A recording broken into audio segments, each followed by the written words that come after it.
听收看1988一年的你，请记得帮我按赞、订阅跟分享，谢谢你们。今天要聊刺青，其实提到刺青啊，什么黑道大哥，然后或是不正经的感觉都太过时，所以我们就不聊了。但是或多或少一定会有那种就是比较个性或是叛逆的感受，是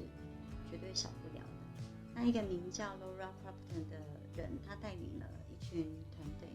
在2020他们的研究中就表明了，其实纹身它的确是有助于帮助受创者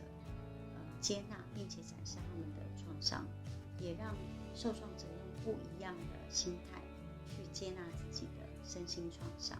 那其实早在国外有一个由美国跟以色列他们所组成的艺术家团队，他们是专门为饱受战争或者是恐怖攻击的人，在他们的伤疤上去做刺青。在他们2016年拍摄的一个纪录短片中，其实就有一个曾经受到炸弹袭击的妇女，她就说她曾经很讨厌自己的身体，因为都是伤疤嘛。那但是透过刺青跟纹身之后，她第一次重新爱上自己的身体。那另一个也是同样遭受战争创伤的老人，他是说他同意这样子的纹身，并不是要去掩盖他自己的伤疤，他反而是想要将它更显露出来，因为在经历了30年的创伤之后，他很感激也很开心能够透过这样子的方式去讲述这些历史跟他的感受。那为什么刺青它居然可以让这些遭受创伤的人有这样子的力量？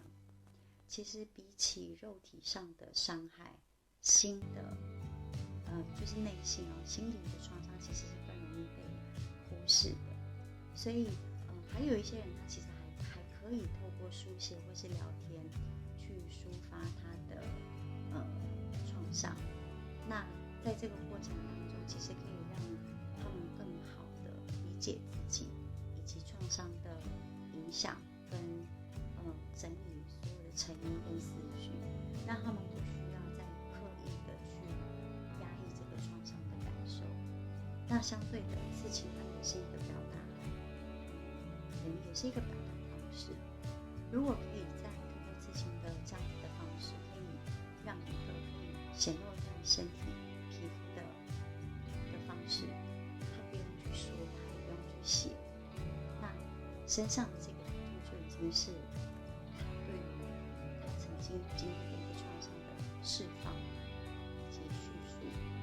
那也可以更帮助他们去接纳并且展示他们自己曾经的创伤，也透过这个过程去很明确的转化他们，并且让他们对于自己的重新的一个认同跟认知。对，还有一点是，也因为透过这样刺青的一个选择，他们很清楚的知道这一次他们是安全的。那因为刺青的图案，能够将身体转化为自我表达的一种方式。那刺青也是的过程当中，也是对于等于是疗愈，也是一个很重要的环节。那在2019年的一个研究就表示说，其实纹身它可以作为应该说非传统疗法的一种方式。在巴西，它就有一个纹身的艺术家，他就创立了一个免费的帮受暴妇女的一个服务，就是他们称之为花的肌肤，就是漂亮的那个花。那在他服务过这么多的受暴者的经验当中，其实他看过很多，就是在刺青的过程当中，其实他们就哭了出来。那不是因为带一点点就是刺青的痛，那主要是来自于他们知道这个曾经的创伤是被迫的，他们永远没有想到他们居然可以或是有能力主动赋予这个伤口变成一个美或者是爱的符号。那在刺青的过程，其实跟他们曾经经历过的创伤一样，都是会痛，是不同的是，创伤经历的往往他们是被迫的、不可控的。但是透过这样子的刺青的过程，他们很明确的知道这个是安全的，然后可控制的。这个很重要，是他们明确的知道安全跟可控，其实对于他们来说就已经是一个让他们知道他们没事。通过刺青，曾经遭受到创伤的人得以在一个安全的空间，用缓慢的速度去接触到他的创伤记忆以及感受跟过去的情形。慢慢的，他们不再回避，也不再那么痛苦，反而开始转化为一种喜悦跟重生的感受。那一个重新经历跟改写创伤的过程，其实就帮助了创伤者找回了自己的力量。那透过一个纹得很漂亮、很美的图案，更促进了他们跟其他人之间的变成一个桥梁。受创者他们曾经都将自己孤立起来，他们不愿意去谈起自己的创伤，但是因为tattoo的美或是醒悟，当有人问起这个刺青的故事的时候，他很自然的给予受创者他们倾诉的机会，并且不那么悲伤。对，这个很重要，并且不那么悲伤，